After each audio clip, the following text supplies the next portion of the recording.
성도 여러분 안녕하세요. 성도 여러분 5월 11일 안녕하세요. 목요일입니다. 5월 8일 월요일입니다. 함께 찬송가 447장 543장 이 세상 끝날까지 어려운 일 당할 찬양하시겠습니다. 때 찬양하시겠습니다.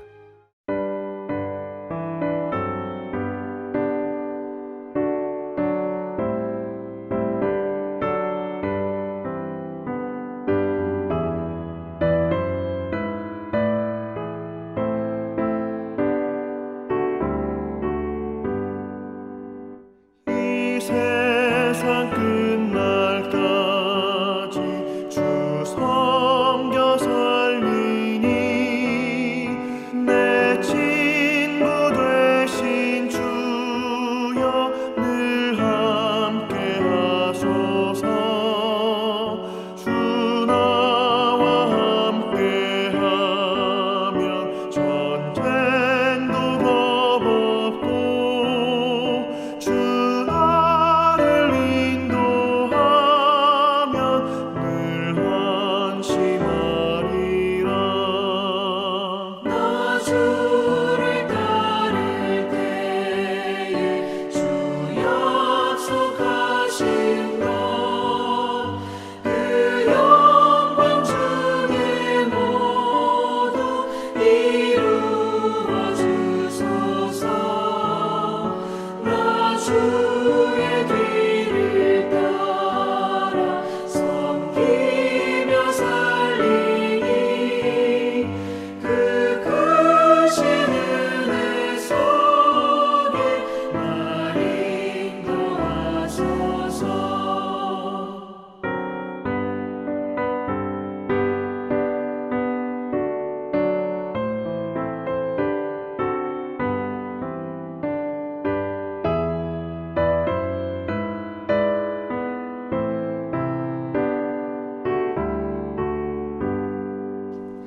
이 세상 온갖 시험 내 맘을 흔들고 정악한 원수들이 압박해 있으나 주 나를 돌보시사 내 방패 되시고 내 옆에 계신 것을 늘 알게 하소서.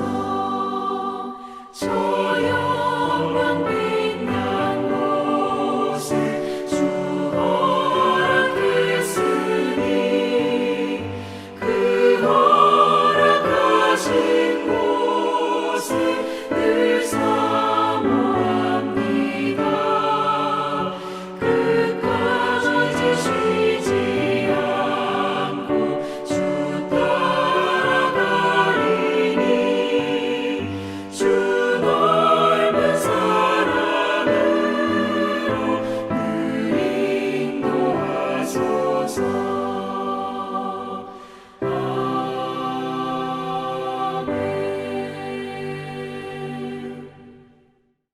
아멘. 함께 나눌 말씀은 사무엘하 16장 15절에서 23절입니다. 압살롬과 모든 이스라엘 백성들이 예루살렘에 이르고 아히도벨도 그와 함께 이른지라.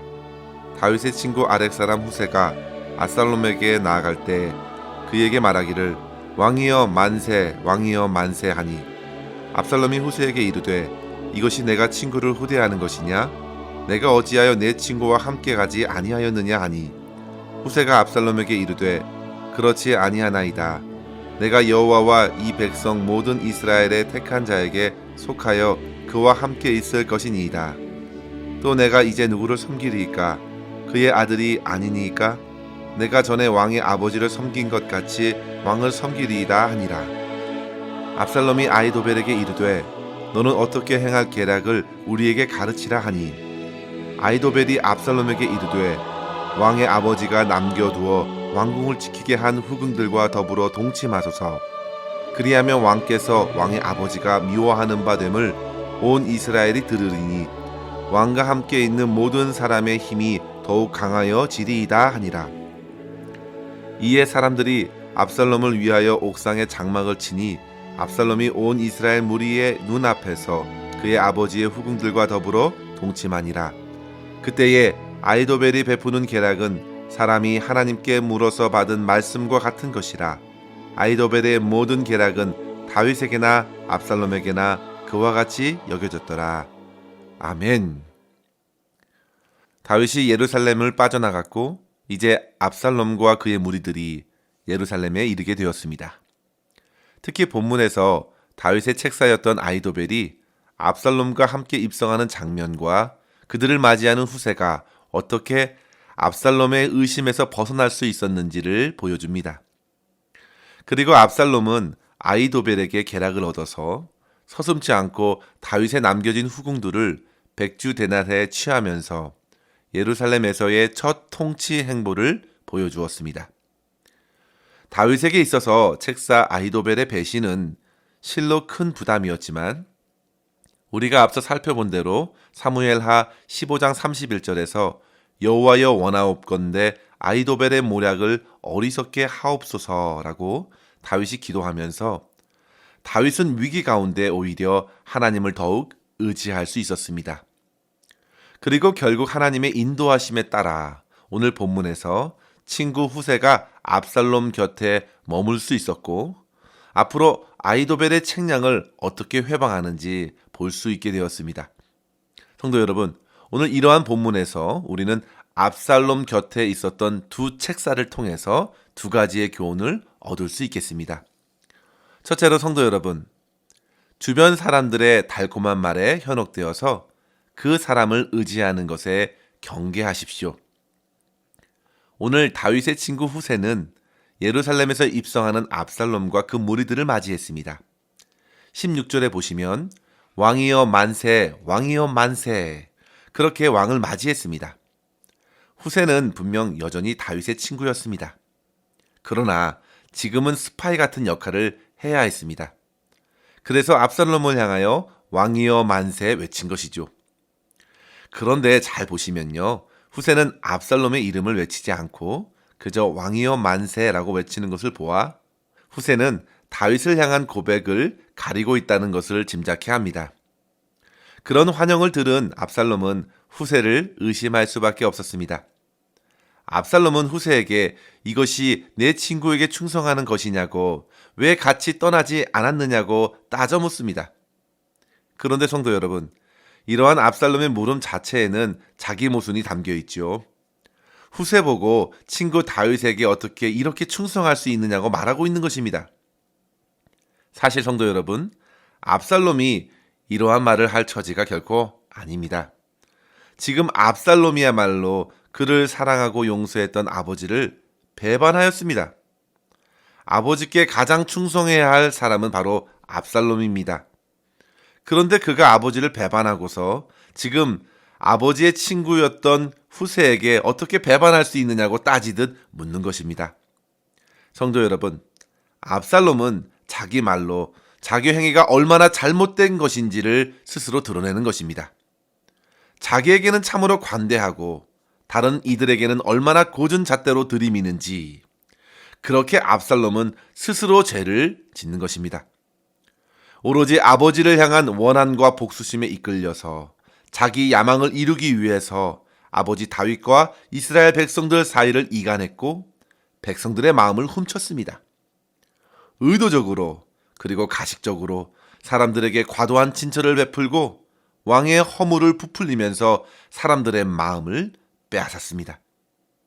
그런데 성도 여러분, 그런 압살롬이 지금 후세가 하는 말을 듣고서 자기의 마음을 빼앗기고 있는 것입니다. 18절에 보시면요, 후세는 여호와 하나님과 이스라엘 백성들이 택한 분과 함께 있을 것입니다. 내가 누구를 섬기겠습니까? 전에 왕의 아버지를 섬긴 것 같이 왕을 섬길 것입니다. 이러한 후세의 말은 압살롬의 전통성을 인정하면서 그를 섬기겠다는 말입니다. 이 말로써 압살롬은 후세에 대한 의심을 접습니다. 그는 당시 예루살렘을 무혈로 입성했기 때문에 승리감에 도취되었고 분명 이 후세의 말을 듣고 다윗의 충성스러운 사람까지도 자기에게 왕이라 칭송하는 것을 듣고 스스로 안심하고 만족스러워했을 것입니다. 압살롬은 그렇게 자신이 백성들과 다윗을 속였듯이 그 자신도 후세의 말에 속게 된 것입니다. 성도 여러분, 이것이 바로 하나님의 갚으심입니다. 하나님의 심판의 방법입니다. 속이는 자가 속임을 당하는 것입니다. 자기의 전략으로 똑같이 자기가 다른 사람들에게 당하는 것입니다. 칼로 서게 된 자는 칼로 망하게 되는 것입니다. 성도 여러분, 이 사실을 기억하시고 항시 우리는 모든 사람들에게 정직하게 대하고 진리 안에서 서로 관계를 맺어갈 수 있도록 힘써야겠습니다. 디모데후서 3장 13절에 보시면요, 악한 사람들과 속이는 자들은 더욱 악하여져서 속이기도 하고 속기도 한다 했습니다. 진실하게 서로 대하는 것이 아니라 자기의 이익을 따라 속이고 속는 것입니다. 그러나 성도 여러분, 그리스도인들은 세상에서 정직해야 합니다. 그리고 무엇보다도 사람들의 말에 현혹되어서 이리저리 이끌려 다니지 말고 항상 하나님의 진리의 말씀을 잘 배우고 그 말씀 안에서 확신을 얻고 살아가야겠습니다. 그것이 바로 사도 바울이 디모데에게 가르쳐준 가장 핵심적인 교훈입니다. 사람들은 말로써 우리의 감정과 기분을 움직이려 합니다. 행동을 주관하려고 합니다. 그 말로써 사람들은 우쭐거리기도 하고 심히 낙심이 되기도 합니다. 그러나 성도 여러분, 우리는 사람의 말이 아니라 하나님의 말씀, 생명과 진리의 말씀을 잘 듣고 읽고 실천하면서 거짓이 가득한 세상에서 속지 않고 하나님의 뜻을 이루는데 아름답게 쓰임받게 되기를 소망합니다. 이러한 삶을 오늘도 살아가실 수 있기를 주의 이름으로 간절히 축원합니다. 둘째로 성도 여러분, 하나님을 떠난 사람의 지혜는 곧 멸망으로 이어지는 악한 꾀에 불과하다는 사실입니다. 압살롬은 20절에 그의 모사가 된 아히도벨에게 어떻게 행할지를 묻습니다. 그러자 아히도벨은 다윗이 남겨둔 후궁들을 취하여 온 이스라엘 백성들에게 인정을 받게 하였습니다. 사실 아버지의 후궁을 취하는 것은 아버지의 권한을 그대로 이어받는 것을 외적으로 공포하는 것과 같습니다. 그렇게 하면서 자기가 왕위를 더욱 확고히 할 뿐만 아니라 자기의 세력을 더욱 결속시키고 다윗을 향한 그 어떤 마음도 자리 잡지 못하게 한 것입니다. 아히도벨의 말대로 압살롬은 백주 데낫의 후궁들과 동침합니다. 그것도 22절에 보시면요, 옥상에서 이 일을 벌였습니다. 온 이스라엘 무리의 눈앞에서 드러내놓고 동침하였습니다. 성도 여러분, 이 사실을 다윗이 모를 수가 있겠습니까? 온 이스라엘이 알게 되었습니다. 다윗이 바로 그 옥상에서 밧세바를 보았고 그녀를 은밀히 취했습니다.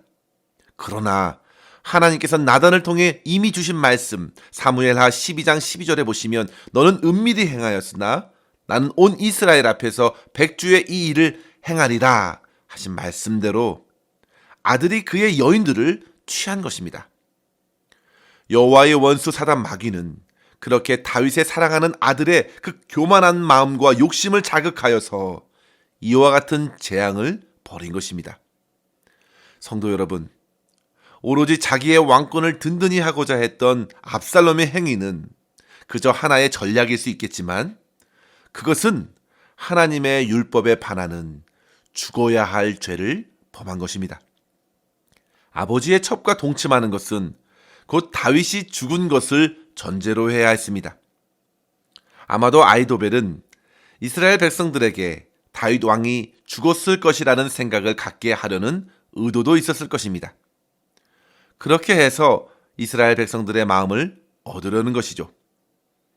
성도 여러분, 세상의 지혜는 오로지 자기 목적을 이루기 위해서라면 하나님과 상관없이도 어떤 계략이라도 짜내어 실행에 옮기게 합니다. 압살롬은 그렇게 아히도벨의 계략을 가지고 인본주의적인 왕이 되었습니다. 그러나 성도 여러분, 압살롬이 자기의 힘으로 왕이 된 것 같지만 사실 다윗의 간음죄 이후에 하나님께서 다윗과 그 가정을 벌하시기 위해서 허락하신 것뿐입니다. 압살롬의 교만과 어리석은 행동을 허락하신 것입니다. 하나님께서는 이미 아셨습니다. 사무엘하 12장 11절에 보십시오. 내가 너와 내 집에 재앙을 일으키고 내가 내 눈앞에서 내 아내를 빼앗아 내 이웃들에게 주리니 그 사람들이 내 아내들과 더불어 백주에 동침하리라. 하나님께서 말씀하시는 그 말씀이 그대로 이루어진 것입니다. 세상의 사람들은 그저 사람들의 계략대로 자기의 뜻이 이루어진 것처럼 생각하지만 사실 그 이면에 누가 힘을 쓰시고 계신가요? 바로 하나님의 심판과 하나님의 공의의 손안에 모든 것이 있는 것입니다. 하나님을 등지고 있는 세상의 그 어떤 지혜는 스스로 멸망을 초래하는 악한 꾀에 불과합니다. 하나님께서는 압살롬과 아히도벨의 계략 또한 그렇게 심판하실 것입니다. 본문 23절에 보시면요. 그때의 아히도벨이 베푸는 계략은 사람이 하나님께 물어서 받은 말씀과 같은 것이라. 아히도벨의 모든 계략은 다윗에게나 압살롬에게나 그와 같이 여겨졌더라 했습니다. 성도 여러분, 아히도벨이 제사장인가요? 당시 제사장들은 우림과 둠밈으로 하나님의 뜻을 물었습니다. 그러나 그는 책략가였습니다. 그런데 성경은 그의 말이 마치 하나님께 물어 얻은 말과 같이 여겨졌다고 말합니다. 사람들이 그렇게 여겼다고 해서 하나님의 말씀이 아닙니다. 비록 사람들이 그렇게 여길 수 있어도 그의 말은 결국 하나님께서 주관하실 것이고 하나님께서 꺾으심으로 결국 화를 당하게 될 것입니다. 결국 아히도벨은 후에 자기의 계략이 벌어짐을 당하여 스스로 목숨을 끊게 되고 압살롬은 이후 후세의 계략을 따르다가 죽음으로 멸망하게 됩니다. 모든 인생의 계략은 하나님의 통치 아래에 있습니다. 결국 문제는 어디에 있을까요? 바로 사람의 마음입니다. 압살롬은 자기에게 있던 두 책사의 말을 선별적으로 따르다가 결국 멸망으로 이르게 되었습니다. 성도 여러분, 그렇다면 우리는 우리의 마음을 어디에 두어야겠습니까? 사람의 말, 세상의 지혜가 아니라 신실하신 하나님께 두어야 합니다. 상황과 환경으로 판단하지 말고 내 마음과 내 감정이 이끄는 대로 정하지 말고 그 마음을 하나님께 맡기십시오. 주님의 말씀에 묶어두십시오. 하나님의 말씀이 어지러운 세상에서 저와 여러분의 인생의 길잡이가 되도록 의탁할 수 있어야겠습니다. 사랑하는 성도 여러분, 말씀이 육신이 되어 이 땅에 오신 우리 주 예수 그리스도께서 우리를 인도하시는 진리의 길, 생명의 길 되심을 믿고 늘 주님만 의지하며 살아갈 수 있기를 주의 이름으로 간절히 축원합니다. 기도하겠습니다. 하나님 아버지 감사합니다. 오늘도 주님의 말씀으로 우리의 심령을 비추어 주시고 오직 하나님의 진리의 말씀으로 살아가야 함을 깨닫게 하여 주시니 감사합니다. 하나님, 우리의 흔들리는 마음을 붙들어 주시옵소서. 사람의 말, 세상의 환경에 좌지우지 말게 하여 주시고 오직 진리의 말씀 위에 굳게 서게 하여 주시며 생명의 말씀 대신 우리 주 예수 그리스도를 믿음으로 따라가는 삶으로서 세상에서 승리케 하여 주시옵소서. 오늘도 오직 주님의 손에 우리의 삶을 온전히 의탁드리옵고 예수 그리스도의 이름으로 간절히 기도하옵나이다. 아멘. 사랑하는 성도 여러분, 오늘도 주 안에서 승리하시길 바랍니다. 감사합니다.